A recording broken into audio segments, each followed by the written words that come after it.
창세기 45장 1절부터 8절 말씀을 가지고 하나님이 보내셨습니다 라는 제목으로 하나님 말씀 증거하겠습니다. 하나님이 보내셨습니다.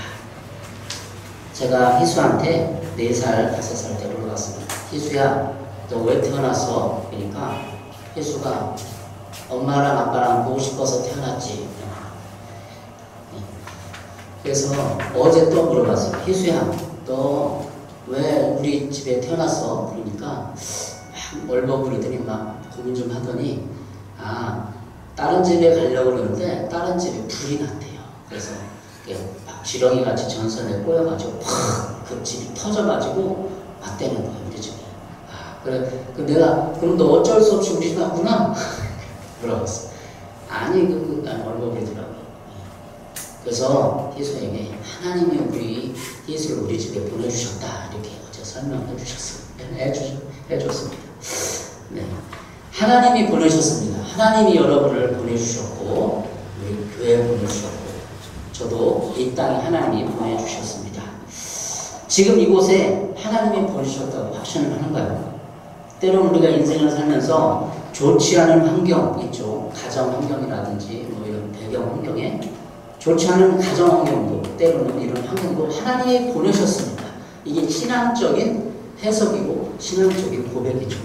하나님을 믿으면 하나님이 온 우주를 다스리고 통치하시고 또 나의 인생도 이 가정에 보내셔서 이 천국 갈 때까지 이곳에서 도움받고 양육받게 또 이 교회를 보내셔서 양육받게 한다는 것이 기독교적인 사고방식이고 생각입니다.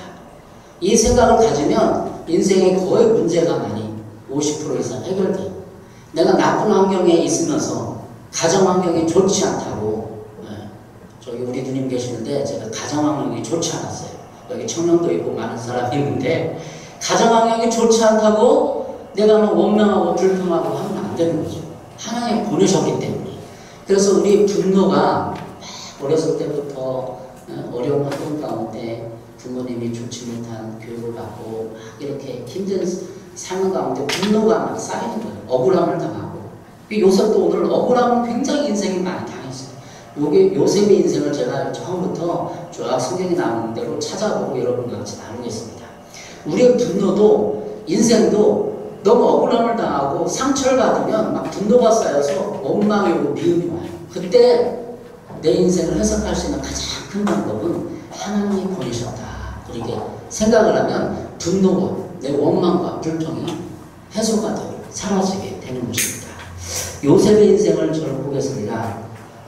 우리는 예수 믿으면서도 똑같은 고난을 겪습니다. 그런데 그 해석에 있어서 내가 왜 이 고난을 겪는가, 어려움을 겪는가, 이 해석을 다르게 할 수 있어요. 예수 안 믿는 사람이랑. 누가복음 15장의 두 아들을 지지난주에 설교를 했는데 이 아들이 자기 인생을 해석하고 살아가는 방식을 보았습니다. 잃어버린 아들의 비유, 누가복음 15장에서 첫째 아들과 둘째 아들 같죠. 그게 인생이에요. 첫째 아들이 살아가는 인생, 둘째 아들이 살아가는 인생을 그냥 성경에 비유하는 예수님이 한 말씀, 그게 아니라 내가 삶에 살아가는 인생의 종류가 두 종류가 있는데 큰아들과 둘째 아들은 있다는 거예요. 둘째 아들은 자기 허락망타하고 마음대로 이기주의로 살면서 재산을 낭비해서도 나는 쓸모없는 사람이야 그러면서 아버지께 돌아오니까 아버지가 다 용서해주고 아버지가 다 아들의 신분을 해결해줬죠.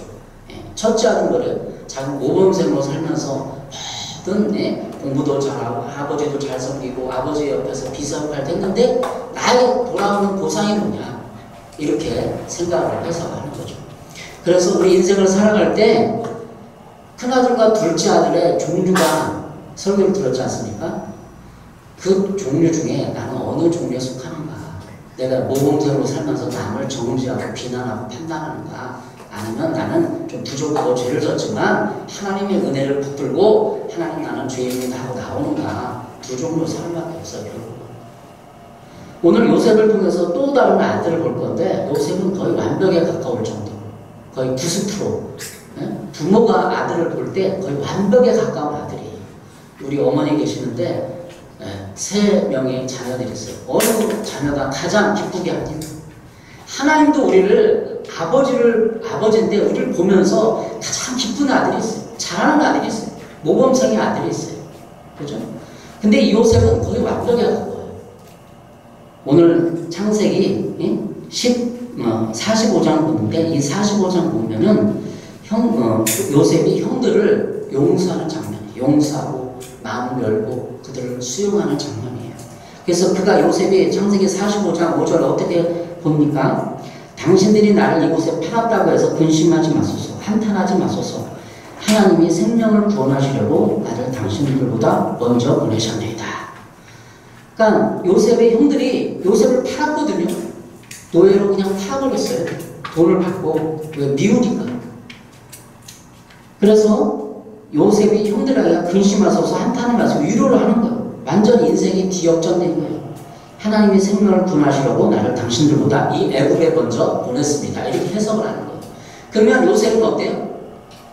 이렇게 해석을 하니까 그 마음에 형들에 대한 원망과 분노가 자제라되고 이해가고 형들에게 은혜를 베풀고 형들을 오히려 위로해 줄 수 있는 그런 실력자가 된 겁니다. 그래서 인생 문제는 해석의 문제. 어떻게 해석하느냐. 내 과거에 어렸을 때 부모님이 나를 편애하고 뭘 안 사줬다, 뭐 했다 이렇게 자꾸 원망이 들면 내 안에 원망이 쌓여서 인생을 원망과 고통과 슬픔 속에 살아갈 수밖에 없습니다. 요셉을 통하여 보는 것은 요셉은 처음에는 사람들의 잘못을 수용하지 못했습니다. 요셉이 17세 때 성경의 창세기 37 처음 나올 때 형들의 잘못을 아버지에게 이야기합니다. 17세라면 고등학교 1학년이 아니니까 사리 분별할 줄 압니다. 배다른 형제들의 또 정치력, 쪽수 불리하다는 것을 압니다. 왜? 요셉은 어머니가 4명이거든요. 4명. 그러니까 요셉의 아버지 야곱은 처음에 라헬과 결혼하기 원하는데 그 장인어른이 레아를 줬어요. 신랑이. 그래서 레아와 결혼하고 거의 며칠 안 돼서 또 라헬과 결혼했어요. 그 2명의 부인이 있었어요. 근데 또 그 라헬과 레아의 몸종, 비라와 실바와도 결혼했어요. 그래서 아들이 12명인 거예요. 그러면 그 가정에서 벌어지는 암투와 또 정치적인과 아들 같은 입김과 이 모든 것이 그 인생 자체인 거죠. 그런데도 아버지에게 형들의 잘못을 고자질했어요. 17세인데 요셉은 17살에 형들의 잘못을 고자질했다. 개혁성경에는 고자질했다 이렇게 나와요. 형들은 그 어머니 라헬 가닥에 요셉이 편애를 받고 있다는 것을 알고 있었어요. 창세기 37장 3절에 요셉은 노년에 얻은 아들로 이스라엘 야곱을 말하거든요. 야곱이 여러 아들들보다 그를 더 사랑함으로 그를 위하여 채색 옷을 지었더라. 채색 옷, 비단옷 같은 걸 입힌 거죠. 눈에 띄게. 근데 요셉은 11번째 아들이고 12번째 아들 베냐민이에요. 근데 자기 어머니 라헬이 베냐민을 낳다가 난산해서 아기를 낳다가 죽었어요. 그러니까 요셉은 11번째 아들로서 어머니가 일찍 죽은 거예요. 어머니가 일찍 죽고 그 인생이 얼마나 이 만남들이 굴곡이 많은지 모르겠습니다. 형들의 미움을 받죠. 그런데 요셉의 단점은 모든 형들의 단점과 실수를 용납하지 못하고 아버지한테 고자질하고 일러 바쳤다는 게 청소년기에 가장 성경에 나오는 그런 것이죠. 근데 요셉이 이제 청소년기를 거치고 연년을 갖고 국무총리가 돼서 애굽의 국무총리가 돼서 형들을 이해하고 용서하고 포용하게 되는 것이죠. 창세기 37장 2절에 보면 야곱의 조건은 이러하니라. 요셉이 17세의 소년으로서 그의 형들과 함께 양을 칠 때 그의 아버지의 아내들 비라와 실바의 아들들과 더불어 함께 있었더니 그가 그들의 잘못을 아버지에게 말하더라. 그래서 요셉은 생각을 해보고 묵상을 해봤더니 의로운 사람이에요. 잘못한 걸 못 모르고 좀 그런 거죠. 근데 형들이 잘못한 것을 그냥 이해하고 하면 좋았을 텐데 꼭 아버지 때 일러 바쳐서 고자질해서 형들의 미움을 더 받는 거예요. 그러니까 요셉이 그냥 우리 쥐라교 설교 때 흔히 설교 때 형들의 미움을 받아서 팔려갔다 이게 아니라 요셉의 단점 때문에 어떻게 보면 인생의 그런 어떤 단점 때문에, 고자질하는 것 때문에, 남의 실수를 용납하지 못하는 것 때문에 인생이 꼬였다고 말할 수 있어요. 형들이 더 미워하니까 좀 죽여버릴 거야. 앙 푸는 거죠. 예?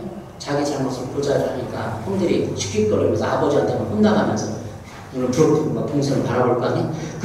드라마가 연상됐지 않아요? 내가 아버지한테 막 이러고 다 같이고 욕 얻어먹고 혼나고 누가 했을까? 꼭 요셉밖에 없어. 요셉을 한 방 쥐어받는 거죠. 그러니까 요셉은 인생이 꼬인 거예요. 그 단점 때문에. 여러분도 남의 잘못을 혹시 보더라도 이해하고 수용할 수 있는 신앙의 인격자가 되길 바랍니다. 환경과 좋은 환경, 사랑과 환경, 만남이 있습니다. 요셉은 다 환경이 어떻게 보면 좋지 못했어요. 어머니가 일찍 돌아가셨죠. 형들의 미움을 받았죠. 그래서 팔려가죠. 형들의 미움을 받고 팔려가죠. 예? 거기 보디발 집에 갔을 때도 열심히 일하고 실력은 인정받았지만 보디발 아내의 꾀입을 받아서 감옥에 가죠. 그 환경이 좋지 않다는 거 어떻게 보면 감옥에 가서 억울함을 당한 거예요. 요셉은 어떻게 보면 애굽에서 외국인이었어요. 언어와 문화가 다르고 생활 방식이 다른 요셉은 이스라엘 사람이었고 외국에 와서 언어를 배워야 됐었고 감옥에서 많은 어떤 억울함을 당하고 그래서 근데 환경이 좋지 않아. 외국에 나와서 성공한 거 어떻게 보면 총리까지 지낸 거죠. 외국에서 성공한 거 대성한 거예요. 근데 왜 대성했느냐? 왜 대성했고 주일학교 때도 왜 대성을 그냥 요셉이 국무총리하고 야 성공하고 하나님 참고 믿으니까 잘 됐습니다 이러고 끝나는데 그 뒷배경에 보면은 하나님이 요셉을 얼마나 연단하고 훈련하고 그런 걸 알 수 있죠. 우리 인생과 요셉을 비교하면서 두 아들을 비교하면서 나는 어떻게 살아가는가 살펴보시기 바랍니다. 첫 번째 요셉의 인생을 보면서 네 다섯 가지 준비했는데 편애가 가져온 비극을 보았습니다. 요셉의 가정은 편애가 심했습니다. 창세기 37장 3절 4절에 보니까 노년에 얻을 아내므로 그를 채색의 옷을 지었더니 그를 더 사랑함으로 더 채색의 옷을 지었다. 12명 아들 중에 요셉은 더 사랑을 받았어요. 라헬의 사랑하는 아내의 아이였기 때문에 또 그의 형들이 아버지가 형들보다 그를 더 사랑을 보고 그를 미워하여 그에게 편안하게 말할 수 없었더라. 형들이 동생 요셉을 미워하고 그랬던 거죠. 근데 요셉은 꿈을 꾸죠. 꿈을 꾸는데 12곡식단이 자기를 향하여 엎드려서 절하고 해와 달과 별이 자기에게 절하는 꿈을 꿨어요. 이 꿈을 또 미련하게 17살 정도 되면 그냥 가슴에 품고 내가 이렇게 좋은 사람 끌어가서 데려가라고 이러고 말아야 되는데 꼭 아버지한테 얘기해요. 형들한테 다 얘기해요. 어떻게 미련하잖아요. 고등학생 1학년 정도는 IQ 정도는. 그리고 또 미움을 받는 거예요. 미련하게. 그러니까 뭔가 인간관계의 어떤 순리를 어떻게 보면 몰랐다고 말할 수 있어요. 어떻게 보면 12곡식단이 자기한테 절하는 꿈을 꾸면서 야 내가 너한테 절하겠냐? 또 쥐어받는 거죠. 그러면서 더 미움을 받는 거죠. 꿈을 꾸고 그러나 하나님이 준 꿈을 이 요셉은 버릴 수가 없었어요. 요셉을 보면서 이 미움을 받고 어떻게 철도 없고 인간관계 수위도 없는 것 같지만 그에게는 하나님을 믿는 순수한 마음이 있었어요. 어떻게 보면 이 꿈을 영적인 꿈을 영몽을 자기밖에 가지고 있을 수 없어서 하나님한테 아버지한테 얘기하고 이게 순수함이 있는 거 어떻게 보면 너무 순수한 거예요. 미련함에도 순수한 거죠. 애굽으로 팔려갔어요. 왜? 그가 형들의 미움을 받아서 이제 보니까 창세기 37장 14절에 보니까 이스라엘이 그에게 이르되 가서 내 형들과 양떼가 다 있는지를 보고 돌아와 내게 말하라. 그를 헤브론 골짜기에서 보내니 그가 세겜으로 가니라. 아버지가 형들이 어떻게 잘 양을 치고 있는지 심부름을 보냈습니다. 창세기 31장. 그러니까 맞다다 하면서 형들이 요셉이 오는 거고 야 비아냥거려. 야 꿈꾸는 자가 오는 거다. 예? 그러면서 비아냥거리면서 말하죠. 죽이려고 모의를 하는 거예요. 야 제 요셉 죽이자. 너를 믿다. 근데 우리가 어떻게 형들이 그럴 수 있느냐 생각하지만 우리 인류의 역사를 뒤돌아보고 우리 삶을 뒤돌아보고 또 잘 얘기 간증 들어보면 상처는 누구에게 받느냐? 가족에게 받는다는 거예요. 그게 들려면 막 수많은 사람들이, 이 지구의 사람들이 뭐 누구 대통령이, 누구 국무총리가, 누구 뭐 시장이 나를 갈구고 나를 욕하고 상처를 줍니까? 나를 억울함을 줍니까? 가족이건 가족. 바로 옆에 있는 가족. 남편이, 아내가, 형이, 동생이 나를 이해 못하고 짓밟고, 네가 예수 믿는다고 하지만 네가 제대로 믿느냐, 네가 목사냐, 네가 뭐하냐, 네가 그러면서 자꾸 이 창세기 30장에 형들이 요셉을 죽이기로 막, 야 요셉 죽이자, 나쁜 놈이야 우리들한테 하고 아버지 사랑을 독차지 하고 그 놈한테 내가 당한 게 몇십 년이야. 그래서 이를 깎으면서 죽이로 12명의 11명의 아들이 모이었어요.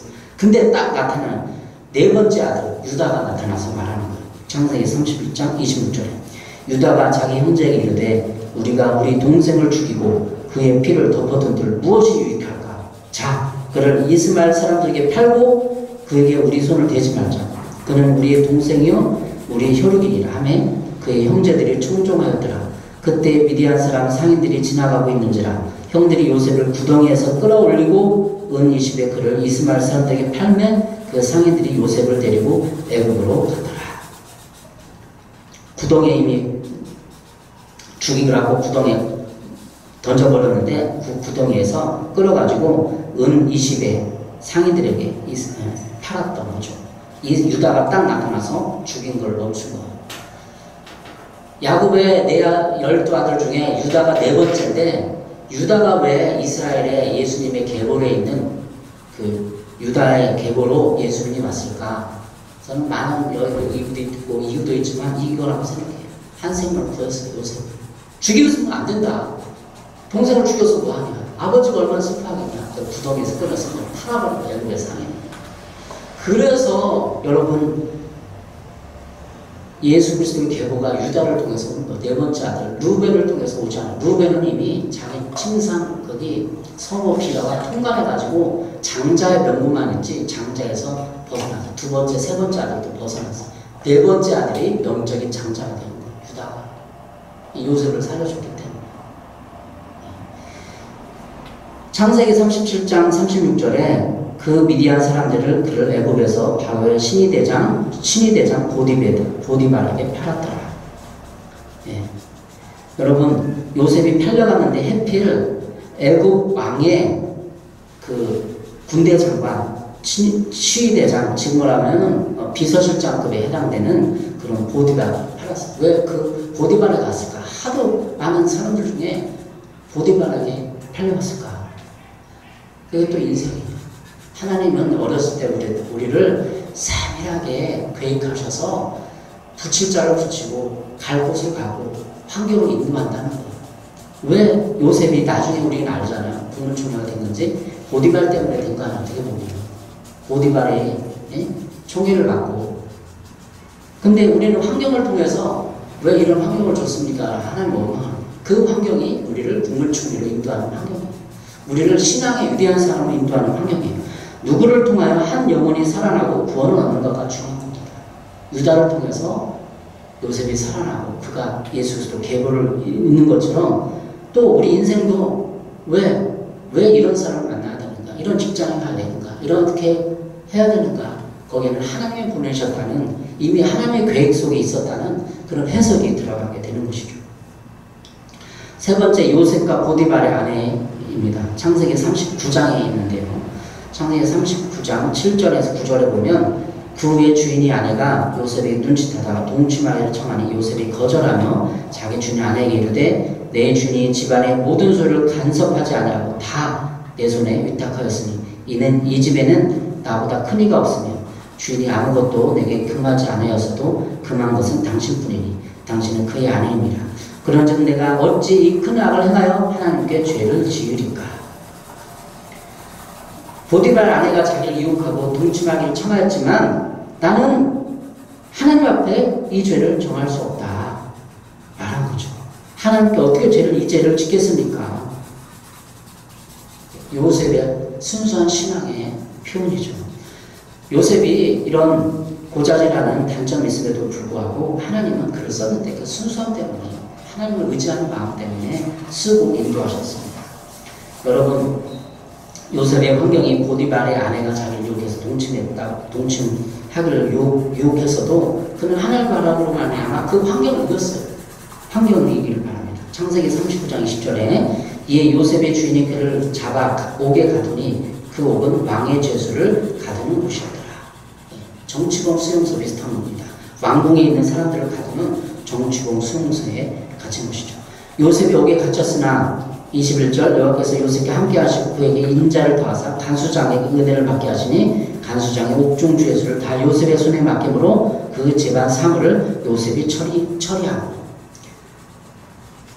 옥에 갇혔지만 간수장의 눈에 띄어서 성실하고 열심히 살았기 때문에 그를 감옥에 있는 모든 재반 사무 일을 요셉에 맡긴다. 죄인에도 불구하고 이렇게 요셉은 뛰어났다.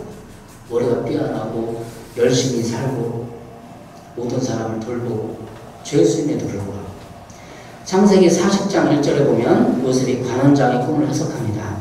그의 애굽왕의 술 맡은 자와 떡 굽는 자가 그들의 주인 애굽왕의 범죄하니라. 바로가 그 두 관원장 곧 술 맡은 관원장과 떡 굽는 관원장에 놓아여 그들을 친위대장의 집안에 있는 옥에 가두니 곧 요셉이 갇힌 곳이라. 그런데 하나님은 요셉을 계획하셨고 보고 있었습니다. 어떻게 반응하는지. 그래서 그 감옥에 요셉 있는 감옥에 애굽 왕의 두 관원 술 맡은 자와 떡 굽는 자를 보내는 거예요. 옛날에는 왕이 술 마실 때도 그냥 자기가 다 밑에 술 제조해서 보고 또 술을 미리 먹어보고 그 맛이 어떤가 보고 독약을 탔는지 검사하는 그런 관직이 있었어요. 그것이 술 맡은 자, 떡 굽는 자, 떡을 부어서 다 여러분 우리 그 이영인가요? 나오는 그거 보면 알겠지만 다 거기에 관리들이 있는 거죠. 그 관리들 중에 두 사람이 애굽 그 요셉이 있는 감옥에 와서 보게 되는 거예요. 이게 기적이 아닐 수 없어요. 그냥 이렇게 인생은 이렇게 자연스럽게 술타래처럼 풀어지는 거예요. 그렇죠? 여러분 만남도 누가 누구를 알게 됐는데 이렇게 연결해 보니까 다 알게 돼서 실타래처럼 풀어지는 게 있어요. 요셉도 그랬다는 거예요. 하나님이 이미 관원장 두 사람을 보내기로 작정한 거예요. 그 감옥에. 작정하고 보낸 거죠. 하나님이 보낸 거죠. 요셉이 바로의 꿈을 해석했습니다. 창세기 41장을 보니까 이에 바로가 사람을 보내 요셉을 부르니 요셉이 이미 관원장의 꿈을 해석해줬어요. 두 사람의 꿈을 해석해줘갖고 그 사실을 애굽 왕 바로가 듣고 요셉을 부릅니다. 그들이 급히 그를 옥에서 내놓는지라 요셉이 수염을 깎고 그의 옷을 갈아입고 바로에게 들어가니 바로가 요셉에게 이르되 내가 한 꿈을 꾸었으나 그것을 해석하는 자가 없더라. 들은즉 너는 꿈을 들으면 능히 푼다 하더라. 그러니까 요셉은 어렸을 때부터 영적인 꿈을 꾸고 그것을 해석하는 능력이 비상했어요. 하나님의 영이 요셉에게 늘 함께이기 때문에 성령이 감동되기 때문에 꿈을 해석하는 거죠. 그리고 그가 형들이 자기를 팔아넘겼을 때 인생을 올바로 하나님 편에서 해석하게 됩니다. 총리가 됐습니다. 창세기 41장 38절에 바로가 그의 신하들에게 이르되 이와 같이 하나님의 영이 감동된 사람을 우리가 어찌 찾을 수 있으리요. 바로가 요셉에게 이르되 내가 너를 애굽 땅 총리가 되게 하노라. 총리가 됐어요. 창세기 37장에 곡식단의 꿈과 해달별의 꿈이 서론적인 성취가 이루어진 거예요. 총리가 되기 때문에. 여기서 오늘 창세기 45장에서 치유적 해석을 해봅니다. 요셉의 좌절감과 배신감 그리고 분노가 미움 그래서 총리가 돼서 어느 정도 해석이 해소가 되었다고 보여집니다. 마태복음 5장 4절에 애통하는 자는 복이 있나니 그들이 이루를 받을 것이요 라고 말하고 있습니다. 애통, 울면 복이 있다는 거죠. 오늘 창세기 45장 2절에도 요셉이 큰 소리로 우니 애굽 사람에게 들리며 바로의 궁중에 들리더라. 형들이 왔어요. 형들이 자기 왔을 때 자기 신분을 밝히고 내가 요셉입니다 하고 울기 시작하나 형들 앞에서. 요셉이 형들에게 당한 13년, 잃어버린 13년의 고통, 외국에 나가서 비참하게 노예 생활을 하고 많은 고생을 하고 자기가 죽을 뻔했는데 살아나서 그 억울함이 있잖아요. 억울함. 그 13년 동안 분노가 엄청났을 거예요. 근데 그 분노를 터뜨리고 우는 거예요. 우리 여기 청년도 있는데 울어야 인생이 해결돼요. 울지 않으면 해결되죠. 그 원망감과 분노와 수치심과 모든 것이 한순간에 형들이 왔을 때 엉엉 우는 거예요. 근데 얼마나 크게 울었냐면 애굽 사람에게 들리며 바로의 궁중에 들렸어요. 궁중이 몇 킬로 떨어지는지 모르겠지만 하여튼 그냥 우니까 모든 사람들이 막 소문을 몰고 왔고 야 국무총리가 운대 왜 운대? 막 그러면서 소문을 터뜨려고 애국 궁중에 들어간 것 같아요. 그러니까 어떻게 보면 우리가 치유를 받으려면 울어야 되는 거예요. 어렸을 때의 상처와 눈물과 고통을 범벅이 되면서 지금 이제 30분 이상 울었을 것 같아요. 얼마나 울었나? 30분 울었다 생각이 들어요. 저도 예전에 치유받으면서 30분을 1시간을 울 적이 있거든요. 그 아버지에 대한 그 원망감과 그 아버지에 대한 그리움과 이런 거 막 쏟아지면 1시간의 눈물을 흘렸거든요. 근데 여러분 치유받고 울어야 돼요. 울지 않으면 분노가 쌓여서 남에게 표출하게 돼요. 분노로 표출하게 돼요. 울어야 돼요. 울어. 요셉은 그 수많은 잃어버린 13년의 고통과 그 아픔과 외국 생활의 그 뼈저린 그 고생을 한순간에 본물로서 그 순간에도 막 이를 틱틱 갈았을 거예요. 형들을 잡으면 성공해서 형들에게 찐빵을 먹고 형들 죽여버릴까 분노를 사겼을지도 모르죠. 근데 그 순간에 하나님의 마음 주면서 성령이 임하고 울고 형들을 이해하게 되고 형들을 이제 불쌍하게 되는 거죠. 창세기 45장 4절 요셉이 형들에게 이르되 내게로 가까이 오소서. 그들이 가까이 가니 이르되 나는 당신들의 아우 요셉이니 신부를 밝혀줘. 국무총리가 신부를 밝힌 거예요. 국무총리가 넓은 당에 있는데 막 형들이 10명이 다 왔어요. 지금 다 와서 엎드리고 자기가 죽을까봐 곡식대 그 사료가 속였거든요. 은잔에 있는데 일부러 요셉이 넣었거든요. 죽을까봐 다 엎드렸어요. 근데 나는 요셉입니다. 신부를 밝히고 당신들이 애굽에 판 나 요셉입니다. 밝히는 거죠. 당신들이 나를 이곳에 팔았다고 해서 근심하지 마소서. 한탄하지 마소서. 하나님의 생명을 구원하시려고 나를 당신들보다 먼저 보내셨나이다. 이런 기막힌 해석을 할 수 있습니까? 여러분 인생에 있어서 본인이 나를 2천만 원 떼먹었는데 그래서 내 인생이 망했는데 그렇게 해석할 수 있어요. 제가 누구 가까이 일하는 예전에 알바할 때 일하는 분이 있었는데 아내가 2천만 원 누굴 빌려줬대. 모르게 자기 모르게 그때 이혼하려고 했었대요. 이혼하려고 그래서 그 친척에 2천만 원 빌려줘갖고 그 2천만 원이면 그 조금만 못되면 집도 살 수 있고 생활을 필 수 있는데 이를 득득 갈았대. 그때 그 당시 이혼하려고 막 했는데 알았다고 그러더라고요. 2천만 원 또 남자 여자가 이혼하는데 13년 일하고 몇 억이 되겠어요. 한탄하지 마소서. 하나님의 생명을 구원하시려고 나를 당신들보다 먼저 보내셨습니다. 당신들이 팔았는데 그 팔았다고 속상해하지 마십시오. 그만큼 이제 이 요셉은 형들을 품을 수 있는 14년 동안의 아량이 확 커버린 거예요. 형들이 잘못을 보고 아버지한테 고자질하고 막 했는데 여러분들 인생을 한번 뒤돌아보세요. 요셉, 그 작은 아들, 큰 아들, 요셉 다 여러분의 인생이에요. 저 인생이고 여러분이 누구 동생의 험담을 엄마한테 해보지 않나? 그러면서 자기는 더 사랑받고 싶어서 자기는 엄마한테 아빠한테 더 사랑받고 난 잘났다고 하지 않나? 그게 인생이에요. 요셉 똑같은 거예요 지금. 그게 신앙이라는 거예요. 하나님 믿음이 하나님이 나를 어떻게 대하고 하시는가? 하나님이 요셉의 인생을 그 단점 하나 고치려고 형들을 써갖고 어떻게 하고 이것이 내 인생이고 똑같은 모든 사람 인생이에요. 창세기 45장 7절에 보니까 하나님이 큰 구원으로 당신들의 생명을 보존하고 당신들의 후손을 세상에 두시려고 나를 당신들보다 먼저 보내셨나이다. 그런즉 나를 이리로 보낸 이는 당신들이 아니요 하나님이시라. 하나님이 나를 바로에게 아버지로 삼으시고 온 집의 주로 삼으시며 애굽 온 땅의 통치자로 삼으셨나이다. 요셉의 변화는 형들의 잘못을 곱씹고 골자리했던 것이 형들의 잘못을 이해하고 수용하고 용서하고 오히려 형들을 이루어까지 했습니다. 이것이 요셉의 위대한 신앙이요 위대하게 성공했다는 개념이에요. 그냥 국무총리가 됐다는 것이 성공이 아닙니다. 요셉은 형들의 잘못을 곱씹지 않고 그를 위로해 줬다는 것이죠.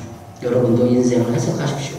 내게 상처를 준 이들을 이렇게 해석해야 돼요. 하나님이 그 사람을 써서 도구로 써서 나를 깨뜨린 도구로 쓰는 거예요. 그 사람이 나를 억울함을 주고 나에게 짓밟고 나를 상처를 주고 이랬을 때 그 사람이 그런 게 아니라 하나님이 그렇게 한 거예요. 나를 훈련하는 도구로 쓴 거죠. 내가 안 깨지니까 내 자존심은 강하니까 자아가 강하고 고집이 강하니까 나를 깨뜨리는 도구로 사용하는 것입니다. 밑바닥까지 내리시는 겁니다. 마치 둘째 아들이 허랑방탕해서 탕자가 돼서 나는 이제 내 인생 끝나는구나 하고 절망했을 때 자기 인생을 뒤돌아보고 아는 거예요. 내가 이렇게 이의적이구나. 왜 이렇게 했지? 아버지께 돌아가자.